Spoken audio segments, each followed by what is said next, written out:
Hi, everyone. We're just going to give it a couple minutes, let everyone file in. Thank you for coming.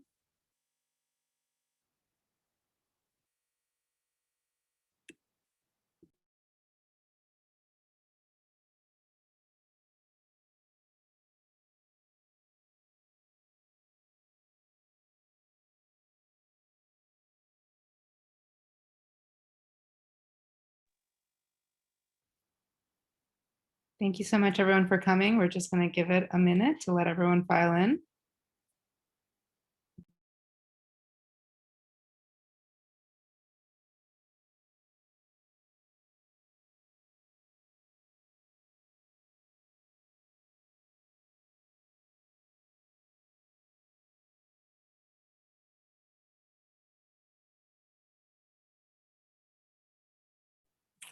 Okay, well, let's get started.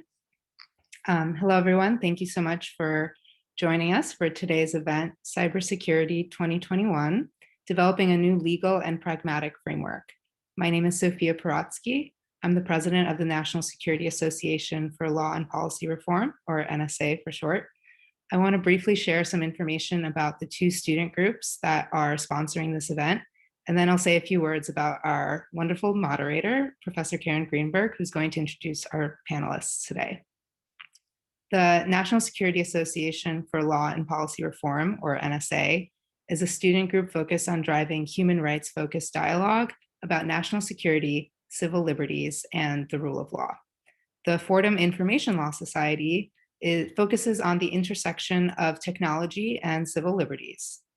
Now, I have the great honor of introducing one of Fordham's greatest treasures, Professor Karen Greenberg. Professor Greenberg is the director of the Center on National Security at Fordham Law, an international studies fellow at New America, and a permanent member of the Council on Foreign Relations. To anyone in the audience who is a Fordham student, taking one of Professor Greenberg's seminars will be one of the best decisions that you will make at law school. And now, without further ado, I'll pass it on to you, Professor Greenberg. You're muted. Thank you so much for that introduction. That was exceptionally kind. I am so glad to be here. Thank you to the National Security Association, and to you, Sophia, and to Chris Howie, and to Connor Getz. I'm really delighted to be talking about one of the many threats that confront us in 2021. Sometimes it's hard to separate them all out. But one thing you can be sure is that cybersecurity and cyber issues affect and are part of so many of the other threats that we face, whether it's pandemic, bioterrorism threats, whether it's economic issues, whatever it is, cyber plays a big part, and in some ways an unappreciated part. So I am very happy that you are having this panel, and I hope there are many like it. Let me introduce our panelists, and then we'll get started. Dr. Asaf Lubin is currently an associate professor of law at Indiana University Maurer School of Law, an affiliated fellow at Yale Law School's Information Society Project, and a visiting scholar at the Hebrew University of Jerusalem's Fetterman Cybersecurity Research Center. Nima Singh Guliani is the head of National Security, Democracy, and Civil Rights Public Policy of the Americas at Twitter. Previously, she was legislative counsel for the ACLU and worked in the Chief of Staff's office at DHS. Nicole Perroth is the New York Times journalist, where she covers cybersecurity and digital espionage. And Kristen Eichensehr is the director of the University of Virginia's National Security Law Center. She previously clerked for Justice Sandra Day O'Connor and Sonia Sotomayor, and now Attorney General Merrick Garland. So this is a fantastic panel, and I feel like we need all day. But we're going to do what we can in an hour. All of you who are listening, please know that you can ask a question in the Q&A, and I will be happy to call on you and to weigh in with your questions.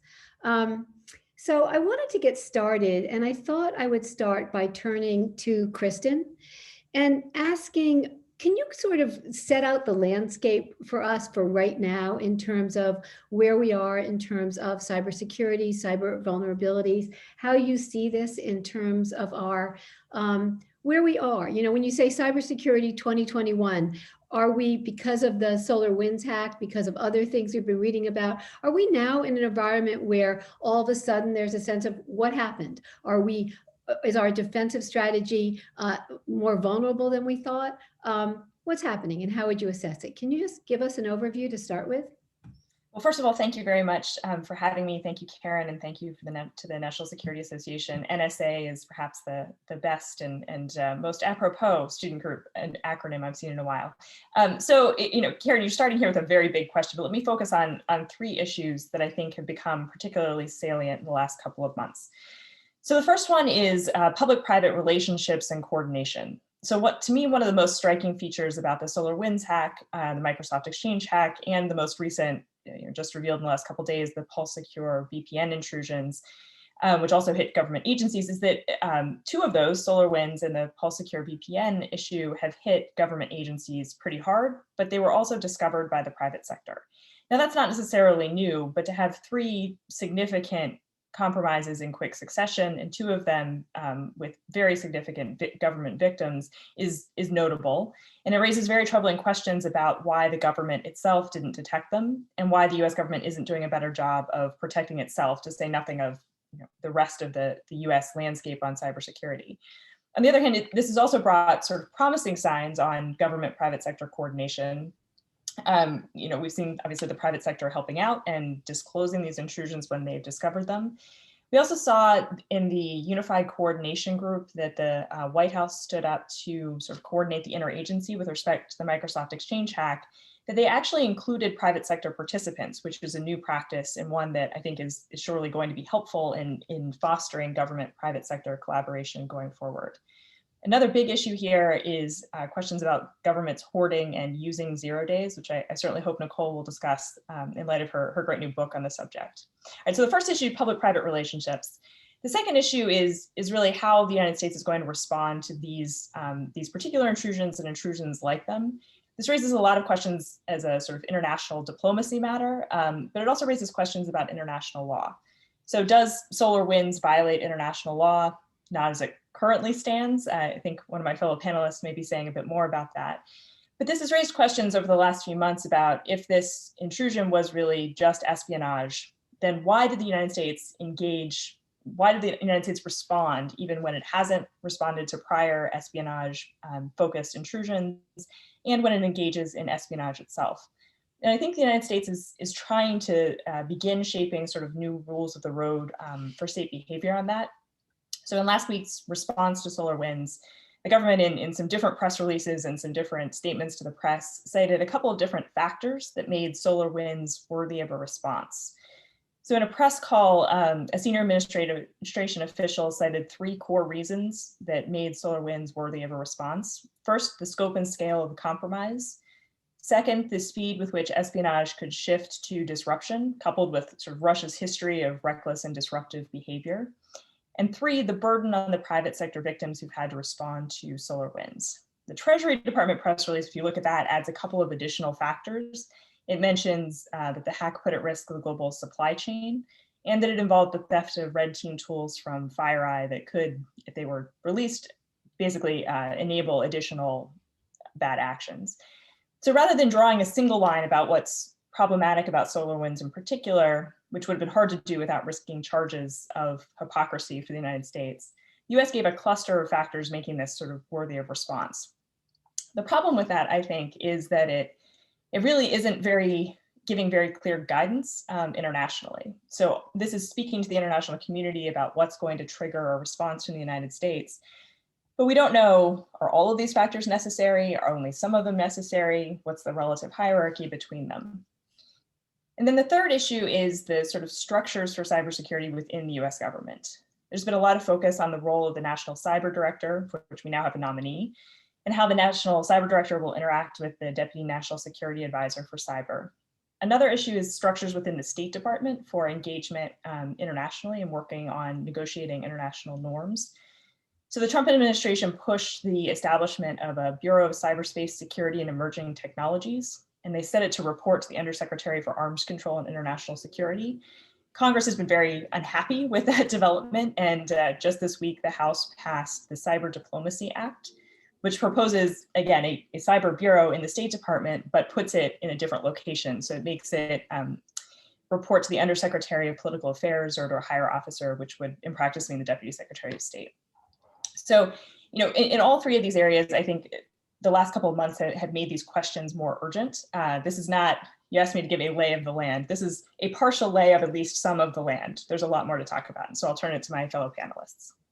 So let me just follow up with one question, which is that, you've talked about all these things are sort of in process, right? Sort of what we need to do to build up institutionally, to build up legally, to build up internationally in a lot of different ways. And even, you've alluded throughout this to the various moving pieces in the interagency process. In terms of where we are on the spectrum of mastering the institutions and the laws that will be robust and sort of as protective as we can be, you can never be perfectly prepared, perhaps 100%. Where do you think we are? Do you think that we are, in a really good place, or do you think there's a lot of catch-up work to do and it needs to be done very quickly? How would you weigh in on that? I would say it's the latter. So I do not think the United States is in a particularly good place. I think it is headed potentially to good places on a variety of these metrics. From the institutional side, the establishment of the National Cyber Director was recommended by the Cyberspace Solarium Commission. I think we're seeing progress on the State Department side of things. CISA has been significantly, their authorities have been expanded and their resources have been somewhat expanded.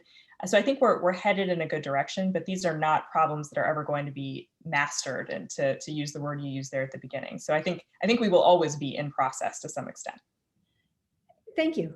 I want to turn to Nima and just to follow up on a couple of things that Kristen said and anything else you want to weigh in on. But I want to talk about some of get this out early onto the table, some of the civil liberties issues, constitutional protections that we have to worry about in terms of thinking about what Kristen referred to as expanded authorities, which are necessary to keep us safe. But what are some of the things we need to worry about, the protections we need to build in, and also in terms of the public-private sector. This is a relationship that we've talked about for a long time. What should be the role of the public-private sector? Should there be a commission that stood up that looks at these things continually? What are some of the fault lines on problems that you foresee or don't foresee going forward? Nima? Sure. Thank you. And first, let me thank you all for putting this together. And I'm really excited to take part in the discussion. I think that there's obviously a very close linkage between cybersecurity and fundamental human rights, right? Our ability, whether it's to maintain our privacy, to engage in conversations online, to hear what others are saying, are so inextricably tied with cybersecurity. And so, I think one of the reasons your question is so important is because of this very important linkage. I think, unfortunately, if we sort of take a step back and we look at the global landscape, we're in a place where many of the human rights that are so closely tied with cybersecurity, and I'm thinking specifically about free expression, are in decline and are being threatened in a lot of places. So I want to highlight three issues in particular that I think are sitting right at that intersection of cybersecurity and human rights and civil rights. The first is sort of an issue that is relevant to some of the points Kristen made, which is when we talk about government access to information, right? There are a variety of legal regimes that intersect in the United States. There's the Electronic Communications Privacy Act. There, of course, is CISA. There are a variety of national security authorities. And I think that one of the things that we have to tackle and understand and ensure is that if we're talking about a situation where we're talking about increased government access to information to either detect or to prosecute these types of crimes, that we're doing so in a manner that's consistent with the Constitution, consistent with privacy, and consistent with due process. And I think that we're also, unfortunately, in a landscape where some of these laws are just outdated and need to sort of be updated. I'm thinking specifically around the Electronic Communications Privacy Act. That's a law that was passed before the internet was created. And so, we've seen, states, since that time update this law, but we still have not seen, increased federal updates that address questions around, when the government has to get a warrant for certain types of data, notice to individuals so that they can, have full due process of law. So I think that when, as we're sort of tackling the cybersecurity question, we have to remain cognizant of what government access means, how it affects civil rights, and how to make sure that the laws we have on the books actually protect those values. The second issue I want to highlight and talk about is kind of this issue with internet disruptions and internet shutdowns. This is something we've seen globally. Around the world, we've seen sort of cases where actors have attempted to either, shut down the internet completely or disrupt access to, let's say, certain websites or certain platforms. In many cases, this technique is used in an effort to suppress speech, to interfere with free expression.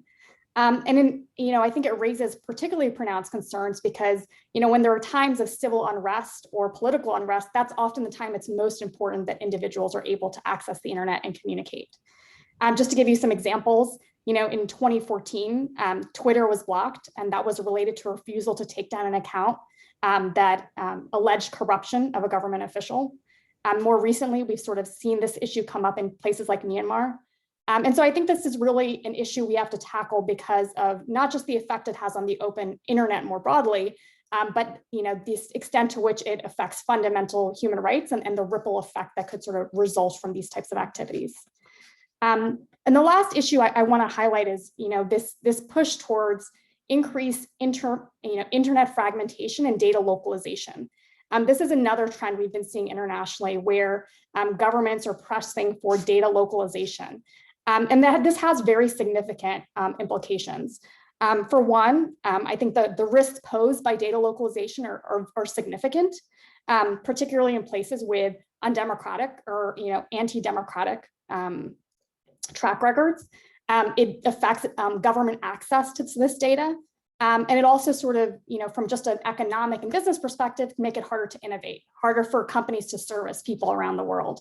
And so these are sort of three issues that I think tie very closely to cybersecurity, but even more importantly, have very significant human rights and civil rights consequences. And I think there are questions about how we really address these challenges moving forward and what we need to do to make sure that there's a unified global response, because I do believe we're at a place where, there could be a domino effect, where we see sort of bad behavior in one place and it sort of extends more broadly. Thank you for that. That was, you laid that out so beautifully. And I have a question for you, which is, where do you see this global leadership coming from? We talk about, I know the big question is America, where are we going to take our seat at the table? Are we going to take but just generally in terms of cybersecurity issues, is there a particular country, a particular region, a particular group of countries that is really working on this in a way that provides leadership for the rest of the world and that takes into account the constitutional civil liberties and human rights issues you've talked about? Or is it kind of still a free-for-all? I think it's a great question because I think it's a question we have to answer, right? So how are we going to solve these problems? I think, the first thing I'll say is I think we're at a moment where obviously U.S. engagement in multilateral forums with international partners is really important and can have a very real effect, right? And so I think that's one of the things to watch, particularly in this new administration, is how do they address this global free expression challenge, especially given the moment we're in, which is human rights reports that are talking about how free expression has been hurt even more during COVID, right? Because governments using COVID as an excuse have sort of tamped down on this. And so this isn't just an issue that affects companies like Twitter, but I think it is much broader than that. So I do think there's an opportunity for the US here. I think second, though, fundamentally is that because of the nature of the internet, we're going to have sort of a global approach and a global coordination on some of these questions and issues. And I think, for the US's part, one of the things that comes out of that in my mind is a recognition that whatever we do in the US, we should ask ourselves, what would happen if other countries around the world did the same thing, right? I think about conversations like, Section 230 of the Communications Decency Act, right? Maybe sort of, there are issues around the internet that we need to address, but we should ask ourselves when we think of proposals that would create infrastructures, for example, to have notice and takedown structures. What would it mean for countries around the world to adopt that same exact structure? And what human rights implications could there be? And so I think that we really have to start at that place, because in the US, I see proposals that are often being put out there. And if you take a step back and you think, well, what if everybody did that? I'm not sure that we would like some of the outcomes. That's a really good point. I mean, that whole notion of starting with reciprocity and going to just sort of, yeah, it's been missing for a long time in a number of spheres. So I'm glad you brought that up. But that's the perfect introduction to Asaf, and to talk about the evolution of the international norms and laws affecting cybersecurity. And are they, behind the 8 ball, in front of the 8 ball? Are they forward thinking? And again, I'd like you to talk a little bit about where this leadership might be coming from, both in terms of norms and in terms of laws.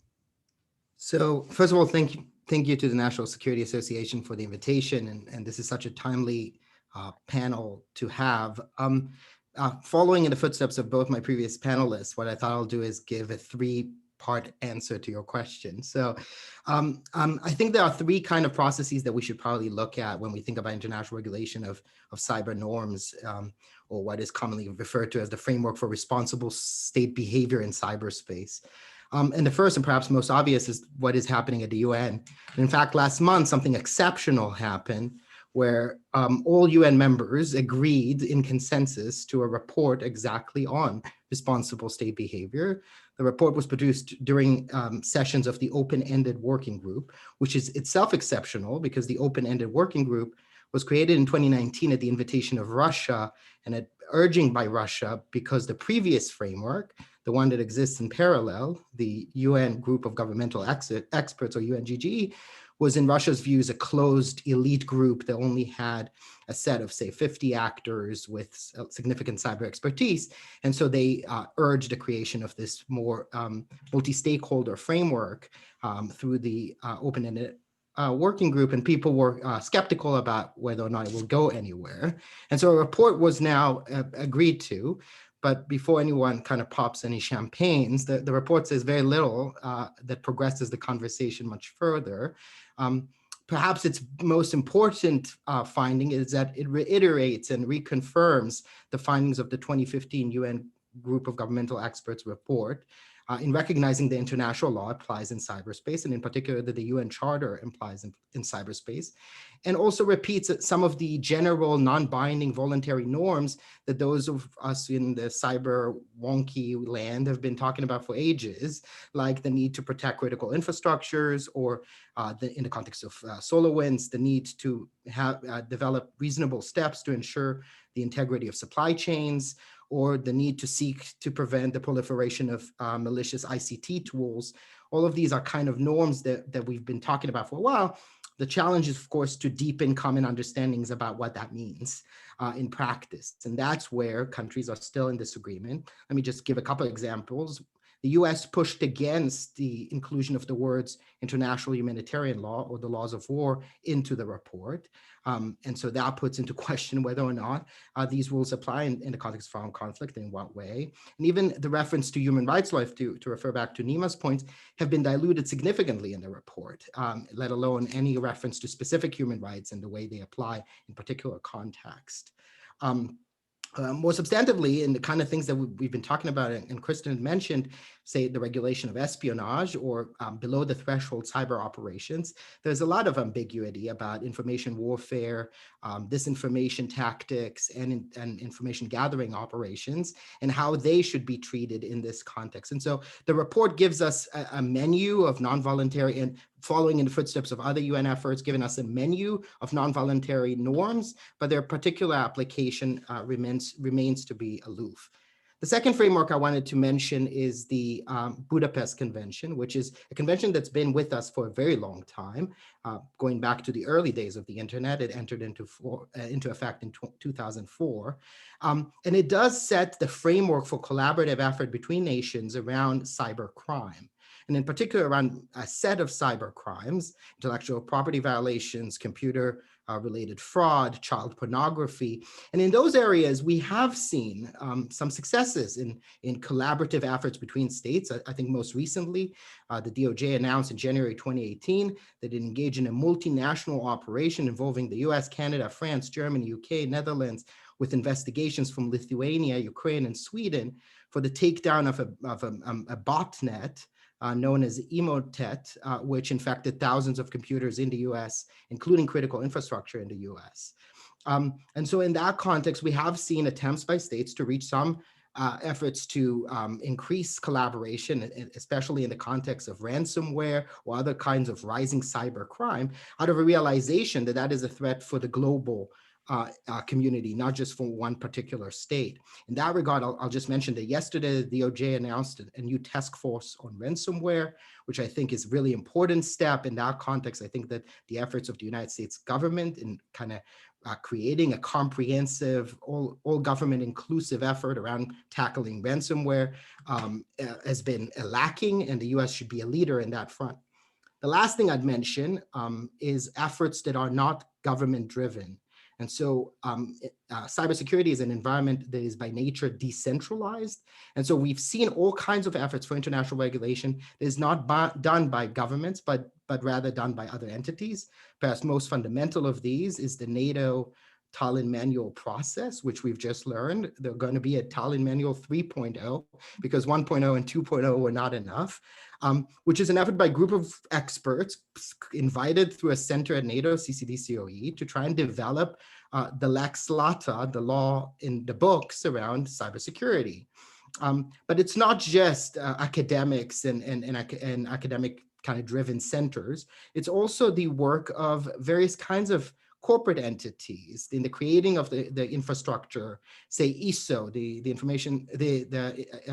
International Standardization Organization, setting cybersecurity standards. So insurers, reinsurers, creating all kinds of standards around what we conceptualize as cyber crime and cyber war for the purposes of insurance exclusions. Those have dramatic impacts on the way the industry shapes its behaviors after the fact. So the understanding that governments now cannot act alone in trying to develop these norms is something that would probably be worth remembering. Thank you for so many of those points, particularly about the ransomware. That's the ransomware program that's going on right now, which I think is really important. Thank you for pointing out that. I want to ask you a question. I'm just curious your thoughts on this. Why do you think they didn't want IHL included in the report? What's your sense of that? What do you make of that? So it is my sense in the context of the broader conversations that have happened for the last 6 years, where the US is often trying to avoid the utilization of legally defined frameworks in the introduction of conventions, resolutions, or treaties. Another example of that, when Brazil and Germany came together after the Snowden revelations to push forward UNGA resolution around the application of the right to privacy in the digital age, there too, the US was very adamant about the exclusion of very specific legal terminology from the resolutions to allow for its foreign mass surveillance operations to continue without any unexpected checks that it does not want. And so the worry is that by introducing language that carries with it a baggage, as opposed to parceling out specific provisions, specific rules through a more lengthier process. So that's the concern I see, is that why invite all of these potential interpretations that we cannot control into the mix? But I'd be curious if the other panelists have a different reading of this than I do. Yeah, no, I'm going to come back to that. I think that's really important to talk about. Nicole, let's bring you into this conversation. I don't know how many people here have read your book. This is How They Tell Me the World Ends, a Cyber Weapons Arms Race. But if they had, they're probably a little scared.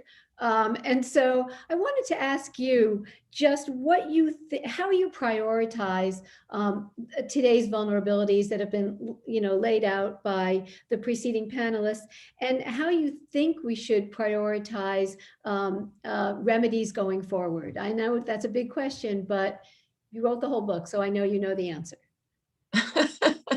Well, thank you so much. And I love being able to say thank you to the NSA and of course, Fordham for having us all here today. And I have never heard the threat landscape, the privacy concerns, and the international norms that would apply to cyber laid out so succinctly, so quickly. And I hope everyone can just appreciate that for a minute, because this has been wonderful. So how do we handle vulnerabilities today? I sit in Silicon Valley, and here very much still the operating MO for the startup ecosystem is get your product to market, get your software to market, do it as quickly as possible before the competition, and you can add on new features, but you can also deal with security later. And from an individual standpoint, we just want what we want right now from our phones as quickly as possible. And governments still very much prioritize national security over cybersecurity, including our own. And that plays out probably most tangibly when it comes to how governments address major vulnerabilities in the software we're all using. Those vulnerabilities still form the raw material for a lot of counterintelligence operations, cyber offensive operations, both to spy on our adversaries and terrorists, and Russian diplomats we suspect of being spies, but also increasingly for our battlefield preparations. We have really taken a very defend forward approach to cybersecurity in the United States.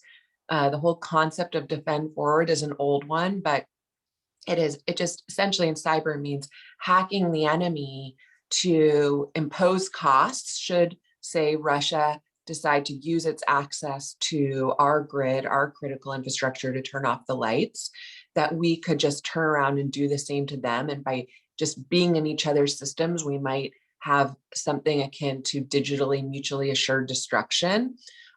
Or also, that we might be able to set up an early alert system to see what our adversaries and cyber criminals have planned so we can head off those attacks before they hit networks here. But what we saw with SolarWinds was that approach, that defend forward approach, isn't working. It wasn't the US government or even the NSA that caught the SolarWinds attack.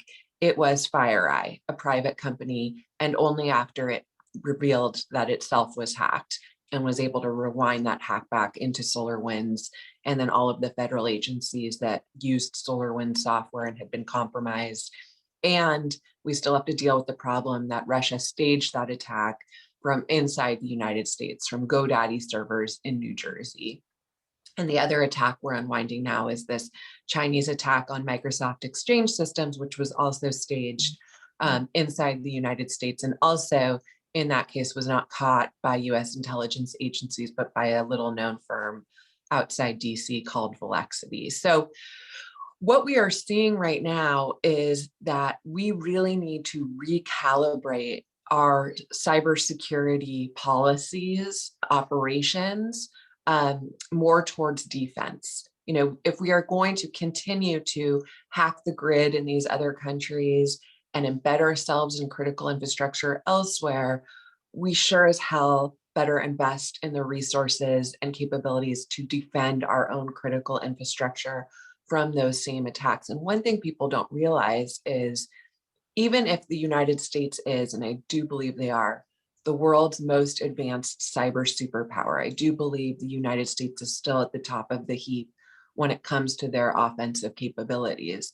What people don't realize is that these days we are the most targeted nation state on earth. We have more cyber criminals and nation state adversaries knocking on our digital doors than almost any other country on earth. And the other thing people don't realize is that you could say we are arguably more vulnerable than most of our adversaries because we are so much more connected. We have just been baking software into so much of our critical infrastructure and allowing remote access into our water treatment facilities, for instance, which were just the target of an attempted hack. So, we really need to refocus on critical infrastructure. And the problem there is that so much of America's critical infrastructure, more than 80%, is owned, operated, secured, and maintained by the private sector.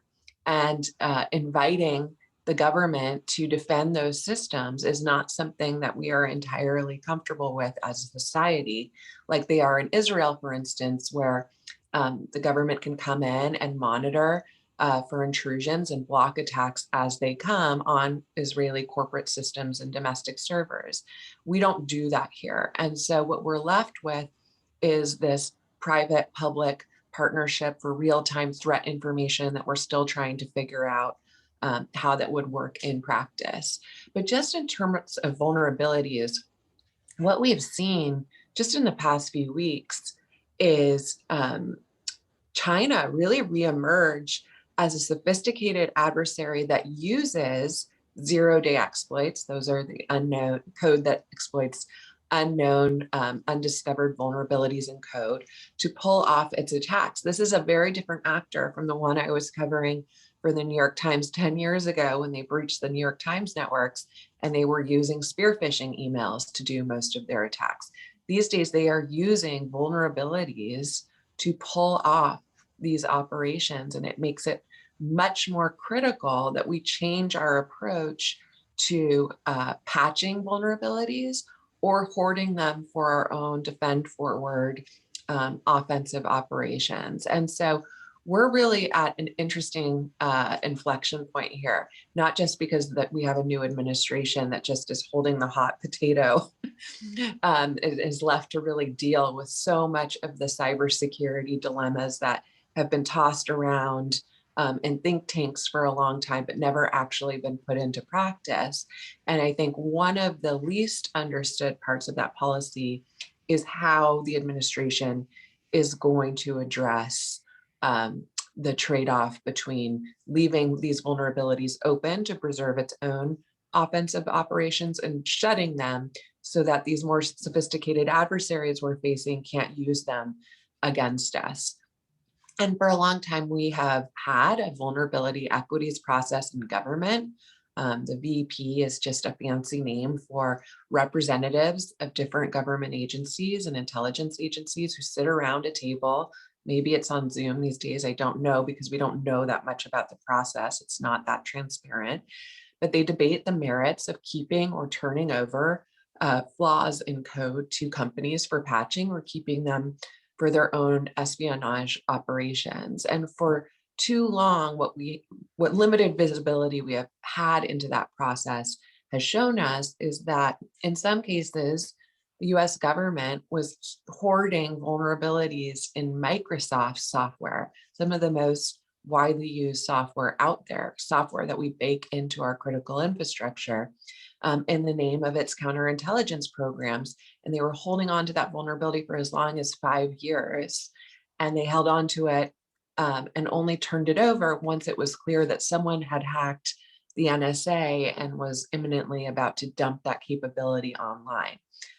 So we need to change the calculation a bit. And I think if there's any good news here, it's that Ann Neuberger, who's now our Deputy National Director, who's focused on cyber issues right now. She was previously on the information assurance defensive side of the house at NSA. And under her leadership, the NSA started making baby steps to turn over more vulnerabilities and put their name to it. To sort of take credit for turning over those vulnerabilities. And my understanding is that a lot of that came from Ann's leadership. And now that she's in office, we've seen the NSA more publicly turn over vulnerabilities, or at least speak to the urgency of getting them patched, which is a big step forward for that agency, the one we used to call no such agency. So we're headed in the right direction. And I do think the team that this new administration has put in place is top notch. And if anyone, can speak intelligently to and actually put novel approaches into practice, it's them. But we have so far to go. We are so far behind countries in Scandinavia, even Japan, in terms of setting a really strong national cybersecurity policy for defense. And so I am hopeful that with SolarWinds and this latest Chinese attacks, we're unwinding the Hafnium attack on Microsoft Exchange and now the Pulse VPN. We really have no choice now but to address some of these problems that we've tried to ignore or push aside. It's really become a top priority, I think, for this administration. That's interesting because, this is Richard Clarke's line, right? We have to build up our defense. That's what his book was about, couple of years ago. And so my question to you just very quickly, because we have a lot of student questions coming in, but just one thing, I think you meant to imply it, but I'd like to know, why do you think it was FireEye that discovered this and not inside the government? If somebody asked you, how would you answer that? Well, number one, just the fact that the NSA can't look at domestic servers, and Russia brilliantly staged that attack from inside the United States and really brilliantly exploited the seams in our democracy to pull off that attack.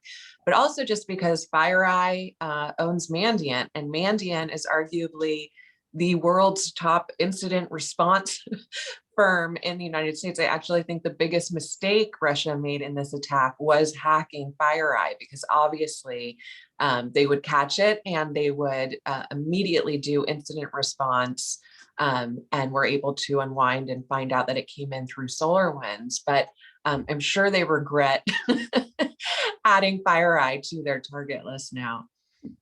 Okay. Our first question is for Nima. And you mentioned a threat to freedom of expression, but when we see things like Section 230, 8chan, QAnon, where do we draw the line on vitriol on the internet that can lead to violence? Yeah, I mean, I think the first thing I would say is, I think a lot of people have raised concerns about, various issues on the internet, whether we're talking about transparency, talking about algorithmic choice, talking about due process. And so I certainly think that, there's place in a room here for thinking about how we increase trust in the ecosystem and how we address some of the concerns that have been raised. As I kind of just mentioned, I think some good places to start are transparency, due process, and sort of algorithmic choice in addressing that. I don't necessarily think that, resolving those questions necessarily means that we need to amend 230 and abandon some of the benefits of 230, right? I mean, if you think about 230 from a global standpoint, it has set a strong global democratic standard around the world. It's, made it possible for there to be innovation and competition. And so I think one of the concerns I've seen, at least from some of the proposals, is, you actually can create greater free expression concerns. You might limit innovation. And I'm not sure that that's necessary to get at some of these bigger picture concerns that have been raised. Do you think we're going to have, just to follow up, some kind of, rethinking, restatement, reevaluation of First Amendment issues as we go forward, developing cyber security policy? I'm not sure if I, totally understand your question. I mean, I think if the question is, are we going to sort of re-examine what the First Amendment should mean in this internet ecosystem, right? I think we're at a place where, in some senses, the First Amendment doesn't always apply strictly, right? Where we're talking about, let's say, corporate actors or platforms that have a First Amendment right to content moderate and other things. So I'm not entirely sure that to address the cybersecurity concerns, or even to address broader transparency, other concerns, that we really need to, do things that would undermine the First Amendment, or that we could do those things, right? Because we still have the Constitution as sort of the foundation of the United States. So that's my way of saying is, I don't totally know the answer to your question, but I suspect that we actually don't need to get there to solve what we're trying to solve. Excellent. This one I think is for you, Kristen. It starts with, this may be an unanswerable question, so you're off the hook. But I wonder what you think hacks like SolarWinds say about the United States public and private ability and infrastructure to defend against cyber crimes. Well, I think, it says a lot of not great things, right? It says that US defenses are not working. Maybe it's mixed. I mean, it was eventually picked up and discovered, but only after, months of compromise. So I think the United States needs to get a lot better at discovering compromises faster. And I think this is sparking, as Nicole said, this is really put cybersecurity on this administration's agenda and high on the administration's agenda in a way that I think without these recent compromises would not necessarily have been the case. This administration is facing a lot of really high priority issues, and without the impetus of the recent hacks to really elevate this question, they would have certainly gotten some attention. Congress has been pushing the National Cyber Director and has been pushing the Biden administration to nominate someone for that position. So it would have been somewhere on their agenda for sure. But I think it is making the conversations more urgent.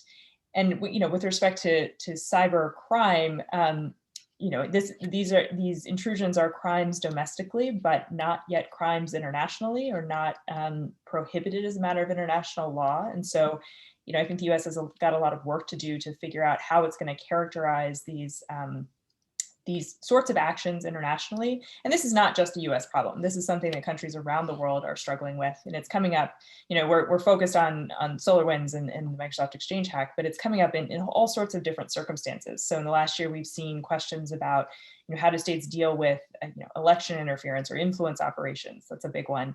Also attacks on vaccine research or vaccine delivery, COVID-related treatments. So there are a lot of these kind of below the use of force threshold questions that are posing challenges, not just for the United States, but also for countries around the world.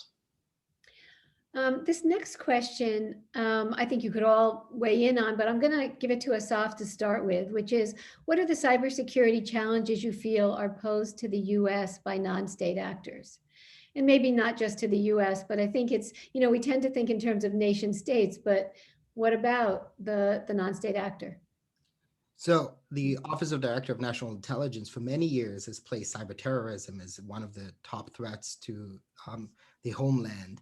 And yet for the most part, we are not familiar with any major cyber terrorist activity that has resulted with any significant harm. In fact, the biggest stuff that I can think of are the Islamic State engaging with the takeover of a couple Twitter accounts, or the interference with a website or two. And so I think there's no question that the number one threat is not yet cyber terrorism, but rather it's various forms of cyber criminals and cyber criminal activity, including in the form of well-organized cyber criminal enterprises. And that has been something that this country and other countries have been tackling for many, many years. These kinds of Russian criminal cyber activities has been going on for generations, going back to the days where China was doing spear phishing as opposed to the use of vulnerabilities, as Nicole mentioned. And so it is in that context that I thought I might just elaborate a little bit more about what I was talking about in the context of the Cybercrime Convention, because while I was trying to tell a story that is quite peachy about its utilization, the reality is that there's still a lot of significant disagreements about the way it applies in various contexts. I think most profoundly is in the context of jurisdictional issues and trying to reach consensus around how we investigate these sort of crimes and who has jurisdiction to investigate them and to share evidence across borders. And so that is an ongoing amendment process to the Cybercrime Convention that is now entering its fourth year, if I'm not mistaken. And relatedly, we have questions around how do we deal with certain of the crimes listed within the treaty, like hate crimes and network security crimes, especially when certain countries, Russia and China, are not even parties to the treaty and refuse to do so for claims of that the treaty violates their sovereignty. And so the way we address as a community the threat of cybercrime, I think is profound. And I think it manifests itself beautifully in the context of ransomware, because the decision to pay a ransom was one that you make because you want to advance your own personal interest of achieving quick recovery, but it comes at the expense of a collective interest. Because by providing the funds, you're giving more money to that criminal enterprise to grow and advance.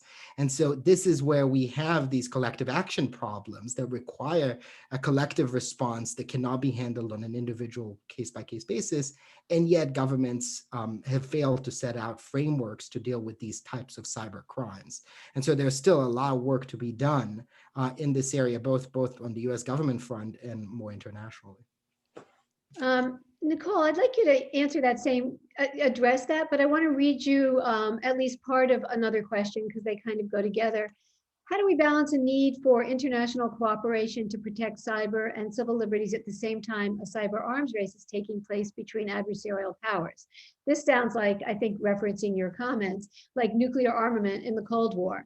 For US purposes, should we therefore progress past an infrastructure framework to an entirely national security needs? Okay, that's a hard one. I But I'll know. just build off something that Asaf said. another reason that the US is at a disadvantage when it comes to cybersecurity and even cyber war is other countries, particularly our adversaries, see cyber criminals in those countries as an asset. You know, Putin famously said after he was accused of not only interfering in the 2016 election here, but the NotPetya attack, which decimated data and cost companies like FedEx and Pfizer hundreds of millions of dollars in damages. He famously said, hackers are like painters or artists. They just get up in the morning and paint. And, you know, what we continue to see is that Russian intelligence agencies have a very murky relationship with Russia's cyber criminals. We saw when Yahoo was breached a few years ago that when they finally nailed the attribution, came down to 4 guys. 2 of them were FSB agents and 2 of them were Russian cyber criminals. They let the Russian cyber criminals profit off the personal data and stolen login credentials on the dark web. But when they came across the email account or personal email account for a White House staffer, they passed it off to the FSB. Similarly, in China, we no longer see a lot of the attacks coming out of the PLA. We see them coming from the Ministry of State Security, and not even really the Ministry of State Security, but this satellite network of contractors that US intelligence officials believe are private citizens who have day jobs that get tapped on the shoulder at night and say, hey, tonight you're moonlighting for us. And this creates a huge challenge in the way of establishing international cyber norms, because when you talk to US officials, what they will say is, we will never agree to a, say, digital Geneva Convention with adversaries like Russia, because sure, we can agree to not hack another nation's grid or their hospitals or interfere in their elections, but all of our own attacks and offensive operations come out of NSA and Cyber Command, whereas Russia, China, and Iran, we just indicted a number of Iranian hackers who we believe worked at front companies for the IRGC. So they'll say, you know, we can agree to this, but then basically, you know, our adversaries can agree to this, but more likely they'll just outsource some of these attacks on those off-limit targets to cyber criminals or contractors. And we have seen this over and over again that they have done that in a lot of cases, and it gives them this degree of plausible deniability that we don't have here, and it becomes a big challenge when we talk about the US agreeing to some sort of digital Geneva Convention. So I just mentioned that. Now, in terms of the other question about, you know, mutually assured destruction in the digital realm and the privacy concerns that face, yes, it creates huge privacy challenges and cybersecurity challenges. And we continue to overlook those, I think, when we talk about Defend Forward. You know, we have reported, actually at the New York Times a couple of years ago, my colleague David Singer and I reported that US Cyber Command was making a loud show of its incursions into the Russian grid. And when we went to the National Security Council before we published that story to tell them what we were about to publish, we assumed we'd be in for some long, protracted, painful negotiation process with their spokespeople. But instead, what the National Security Council said to us was, we have no problem with you publishing this story, which was to say, this is all part of our deterrent strategy. We want Russia to know that we are hacking into their grid. And that involves hacking private companies and private actors. When we caught Russia with their hands on the switches at a US power plant, that was a private operator. When they broke into our nuclear plant, that was owned by a private operator too, Wolf Creek. So we have sort of thrown companies under the bus in the process of setting up this digitally mutually assured destruction model. And there are all sorts of other problems with it. You know, unlike nuclear weapons, you know, there is a very low barrier to entry for cyber weapons. You need a laptop, you need code, and that's about it. And you need someone with the capabilities to exploit that code and develop the programming to exploit it. But you know, there is a low barrier to entry. And the other thing is, you know, when we conduct cyber attacks, It is entirely possible, and we see this over and over again, that the target can detect that attack, can rewind the code, and can retrofit it for its own purposes. We actually caught China using an undisclosed 0-day that the NSA had held on to. They uncovered it on their systems, we believe. They retrofitted it, and they turned it against some of our allies in Asia. So, there's so much collateral damage in this space that not just for privacy, but just for the economy. And we continue to sort of pretend that that's not happening. But I think at this point, it has become crystal clear that we need to address this. We can't keep sort of throwing the private sector under the bus in the name of Defend Forward. We're almost out of time, so I have one question for each one of you to answer, which is that you've laid out in an amazingly comprehensive way so many of the vulnerabilities and the way they interact, and so many of the ways in which, even just the use of proxy players, the use of, organized crime networks. I mean, we've seen so much of this before. You'd think that we'd be more evolved. I don't know who we is, but we'd be more evolved in terms of coming up with the legal and other structures to prevent it. But maybe it's just a matter of quantity and what needs to be done. So my question to each one of you is, all of this, how complex, complicated, and unspecific, it is in terms of the global environment. If there were one thing you could change, it doesn't matter, it could just be your highest priority. What is it? Nima, let's start with you. Just one thing. It's so hard to pick just one thing. I don't know if it's the top thing, but I think transparency and checks and balances. I think that was an important lesson learned post 9/11. Like when Nicole was talking about the vulnerabilities equities process and how little we know about it, that's astounding, right? This is a process that has these major implications, and even experts like us don't necessarily have full insight into it. So I don't know if it's the only thing I would pick. I guess I would say transparency, checks and balances, and stronger infrastructures for protecting free expression. Excellent. Kristen. So I would also say transparency, but around different issues. So I think Nima's point is very well taken, but I think I would be interested in seeing a lot more transparency about what state practice is in cyberspace. We've begun to see some of this with respect to public attributions of state-sponsored hacks by other states and by private companies. And I think it's really helpful because those attributions have become one of the most important sources of information we have about what states are actually up to in cyberspace. And to sort out a lot of these questions about what's effective, what are US vulnerabilities looking like, what is the international law that's applicable, we need to have a better understanding of what's actually going on. And so I think having states be more transparent about both what they're doing and what they're seeing would be really useful. Asaf, what about you? Well, since your question is completely optimistic and not necessarily realistic, I'm going to give an answer that's completely optimistic and not necessarily realistic too. So, so I worked in the Israeli intelligence for 5 years in my prior life, and all my research focuses around espionage. And I do think that there is an interlink. In fact, I wrote an article that says that cyber law and espionage law are like communicating vessels.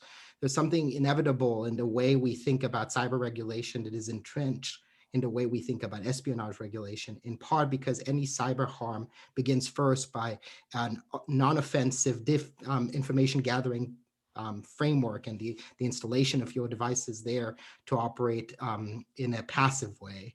And so it makes it so that the old capacity limitations that prevented espionage from deteriorating stability and international cooperation are not serving their role anymore. And we need to rethink the way we construe espionage ethics, intelligence studies, and what constraints can we put about the way we engage in spy to spied relationships.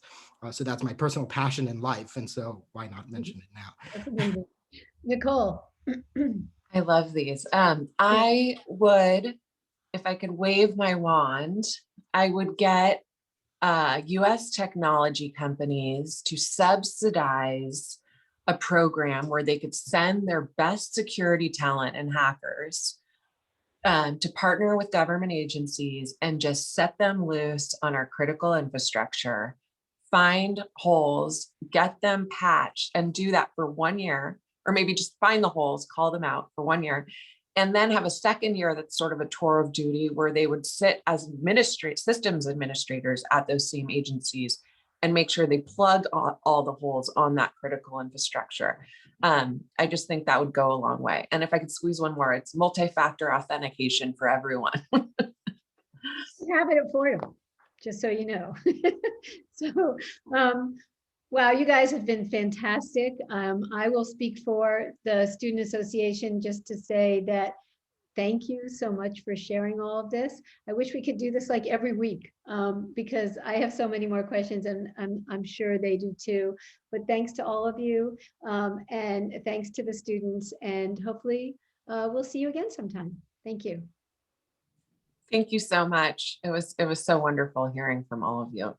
You're all Thanks great. very much. Thank you.